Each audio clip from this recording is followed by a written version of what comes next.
All right, welcome back. In this video, we're going to jump into loading and unloading. So this is basically the transport of things like anti-tank weapons, infantry teams, or weapon teams. Now, this is crucial for things like AT guns because they cannot move on their own.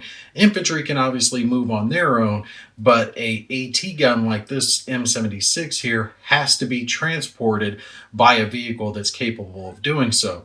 If we look at this truck as an example, it has the ability to do both. You're going to look right here, and items that say transport can transport infantry squads and weapon teams, and ones that say tow can tow these AT weapons. Obviously, if it says both, then it can do either one of those. So this is going to be useful, especially like we said, you can't move AT guns by themselves, just alone. And when it comes to moving the infantry squads, weapon teams, if you transport them, they don't incur that fatigue that they would get by doing a normal movement action on their own. Remember, we're going to cover movement here in just a couple more videos. Thankfully, the process is actually pretty much the same for both, so we're going to go over it, but most of it is pretty interchangeable whether or not you're towing something or you're transporting something. Like, for example, to either load or unload either one of these, you're going to do so by playing a unit action, doing a move action, or doing a spend, a discard action, and that's going to work the same for AT weapons or infantry squads. When a unit is being transported or being loaded, they are going to represent that by turning the card upside down, and you'll place it under the vehicle that's towing it or transporting it to signify that they are being carried by that vehicle. Now, obviously, to do so, you have to be in the same sector to load or unload with the vehicle. Once a vehicle is loaded, same thing. You can move them to a different sector by playing a move, spend, or unit action. And then it becomes the same when it comes to unloading the unit, the infantry, whichever it is. So just understand it's a unit, move, or spend action to load, to move, and then to unload. Now, a few things you have to keep in mind is if the vehicle moves and during the result of that it becomes spent, then anything that it is towing or carrying is also going to be spent.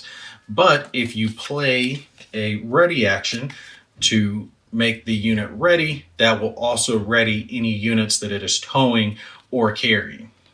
Now, when it comes to actually transporting units, so this is not the towing of an AT weapon.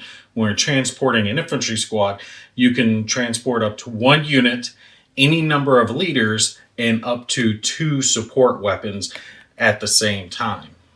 Now, infantry can unload from a vehicle that they're being transported in during the resolve move or terrain step of a player upkeep phase, and we spoke about this briefly, but I'm going to get into it more specifically when we go over movement here in a couple of videos.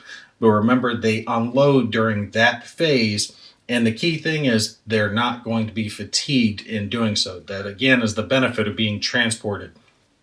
Now, we've talked about stacking before, but keep in mind when it comes to units that are being towed or transported, for purposes of stacking, you're only going to concern yourself with the truck. So that's the only thing that's going to count, not whatever it's towing or what's being transported by the vehicle.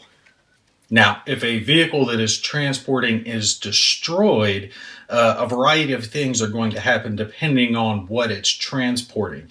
So if it's got passengers, and it's a full squad like this, they're going to be reduced to a half squad, and they're going to become shaken on top of that. However, if they were already a half squad when they were being transported, then they're going to be wiped out. Also, on top of that, any support weapons that they were carrying, like bazookas or BARs, are going to be lost.